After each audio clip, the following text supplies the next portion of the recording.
श्री कबीरदास जी का नाम अग्रगण्य है। कबीरदास जी 15वीं सदी के भारतीय रहस्यवादी कवि और भक्तिकालीन युग के ज्ञानाश्रयी निर्गुण शाखा के प्रमुख संत और कवि थे। काशी में पले बढ़े कबीर ने मूर्ति पूजा और जाति पाति का कड़ा विरोध किया था। निर्गुण ब्रह्म के उपासक कबीर ने अपने दोहे के माध्यम से समाज में फैली भ्रांतियों को दूर कर नैतिकता का संदेश दिया और हिंदू मुस्लिम में फैली हुई बुराइयों और पाखंडों का कड़ा विरोध किया। उन्होंने जाति पाति, मूर्ति पूजा और धार्मिक अंधविश्वासों की कड़ी आलोचना की। उनका मानना था कि ईश्वर एक है और सभी के हृदय में व्याप्त है। नमस्कार, मैं रीता उपाध्याय अपने प्रबुद्ध श्रोताओं के समक्ष कबीरदास जी के समाज और साहित्य में योगदान के साथ साथ उनकी जीवनी के बारे में चर्चा कर रही हूँ। कबीरदास जी के जन्म के बारे में कई किंवदंतियाँ हैं। एक किंवदंती यह भी है कि वे एक ब्राह्मणी के गर्भ से पैदा हुए थे जिसने उन्हें त्याग दिया और उनका पालन पोषण एक मुस्लिम बुनकर ने किया था जिसका नाम नीरू और नीमा था। कबीरदास के गुरु रामानंद थे। कबीरदास अनपढ़ थे।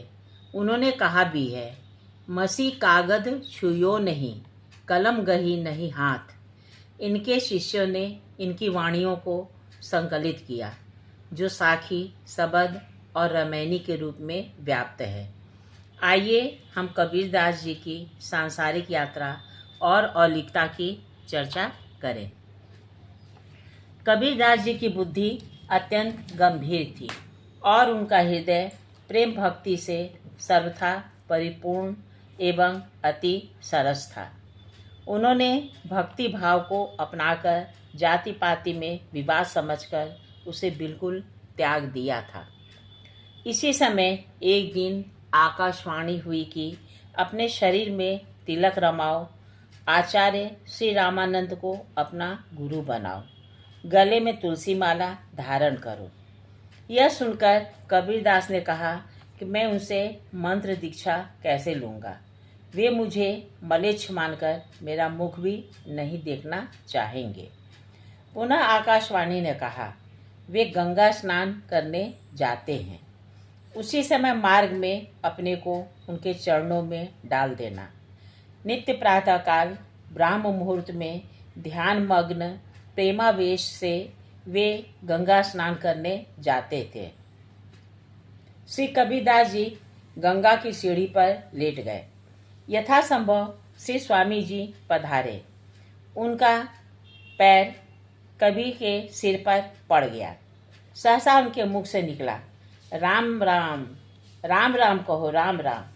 श्री कबीरदास जी ने राम नाम के मंत्र को दीक्षा के रूप में ग्रहण कर लिया। इस प्रकार वे स्वामी जी के शिष्य बनकर घर चले आए। श्री कबीरदास जी ने वही किया जैसा कि आकाशवाणी ने कहा था, अर्थात अपने शरीर पर रामानंदीय तिलक लगाया, गले में तुलसी कंठी माला पहन ली। अपने लड़के का साधु वेश देखकर एवं रात दिन राम नाम जपते देखकर माता ने बहुत ही कड़ा विरोध किया और बहुत हल्ला मचाने लगी कि मेरे लड़के को किसी ने हिंदू बाबा जी बना दिया है। धीरे धीरे यह बात श्री रामानंद जी के पास तक पहुंच गई। फिर किसी ने आकर यह भी बताया कि जब कोई उनसे पूछता है कि तुम किसके शिष्य बन गए हो, तब वह आपका ही नाम लेता है। यह सुनकर श्री स्वामी जी ने आज्ञा दी कि उसे पकड़कर मेरे पास ले आओ। आज्ञा अनुसार लोग श्री कबीरदास जी को बुला लाए। पर्दे के पीछे बैठकर श्री स्वामी जी ने पूछा, हमने तुमको कब शिष्य बनाया, बताओ। तब श्री कबीरदास जी ने गंगा घाट की सब घटना स्मरण कराई और बोले, श्री राम नाम ही महामंत्र है। यह बात सभी तंत्र शास्त्रों में लिखी है। वही प्रदान कर आपने मुझे अपना शिष्य बना लिया। यह सुनकर श्री स्वामी जी अत्यंत प्रसन्न हुए और पर्दा खोलकर बाहर आए तथा कबीरदास जी को अपने सीने से लगाकर बोले, वत्स, तुम्हारा सिद्धांत सत्य है। श्री राम नाम को हृदय में धारण करो।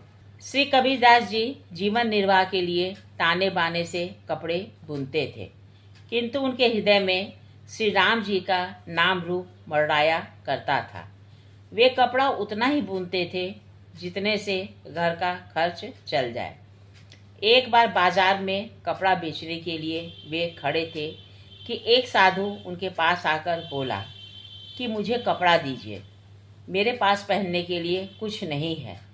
तब उन्होंने उसे आधा थान कपड़ा फाड़कर देना चाहा, तो उसने कहा, इस आधे थान से मेरा काम नहीं चलेगा।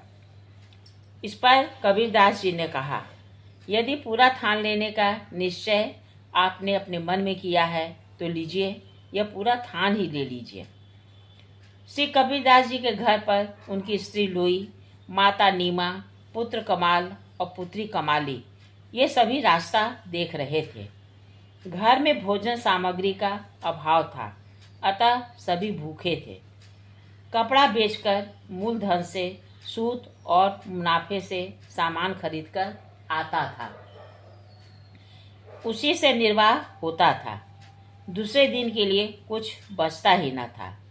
श्री कबीरदास जी ने विचार किया कि घर में सभी भूखे होंगे, खाली हाथ चलकर क्या करूं। वे बाजार में ही इधर उधर कहीं छिप गए। घर लेकर क्या जाते, पूरा थान का थान ही तो दान कर चुके थे। भगवान घट घट वासी है।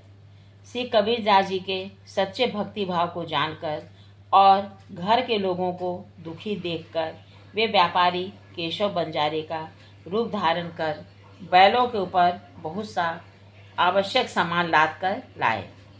सब सामान उन्होंने कबीरदास जी के घर में रख दिया और कहा, यह सामान सुविधा के लिए है, इससे आराम से निर्वाह करो।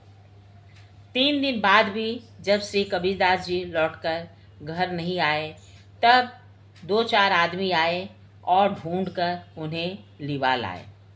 घर जाकर कबीरदास जी ने सब बात सुनी कि एक व्यापारी बहुत सारा सामान लाकर डाल गया है, तो उन्होंने जान लिया कि मेरे कष्ट को देखकर स्वयं भगवान को कष्ट हुआ, तभी उन्होंने सामान पहुंचाने की तकलीफ की। यह विचार कर श्री राम रघुवीर ने मुझ पर अत्यंत कृपा की है। वे परमानंद में मग्न हो गए।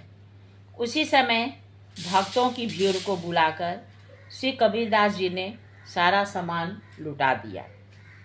ताना बाना, कपड़ा बुनना सब उन्होंने छोड़ दिया। हृदय में आनंद की बाढ़ आ गई। यह सुनकर ब्राह्मणों का धैर्य छूट गया। वे क्रोधित होकर दौड़ते हुए कबीरदास जी के पास दौड़कर आए और बोले, क्यों रे जुलाहे, तूने इतना धन पाया और हम लोगों को नहीं बुलाया? शूद्रों को बुलाकर सब धन उन्हें दे दिया। या तो हमें भी धन दो, नहीं तो यहाँ से बाहर भाग जाओ। श्री कबीरदास जी ने कहा, अब मेरे घर में कुछ भी नहीं है, आप लोग घर में घुसकर देख लीजिए। यदि आप नहीं मानते हैं तो यहीं बैठे, मैं मंडी में जाता हूँ, कुछ मिलेगा तो लाकर दे दूँगा। यह कहकर श्री कबीरदास जी ने बड़ी कठिनाई से अपना पीछा छुड़ाया और मंडी में जाकर छिप गए। इस प्रकार उन्होंने संकट को टाला। इसी समय भगवान श्री कबीरदास जी का रूप धारण करके आए और बहुत सा धन लाए। उन्होंने आदरपूर्वक ब्राह्मणों को धन देकर उनका समाधान किया। वे लोग धन लेकर बड़े सुखी हुए।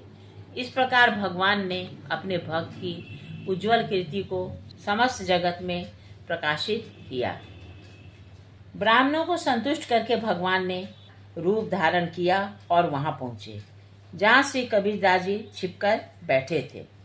भगवान ने कबीरदास जी से कहा, तू यहाँ पर पड़ा हुआ भूखों क्यों मरता है? श्री कबीरदास जी के घर जा।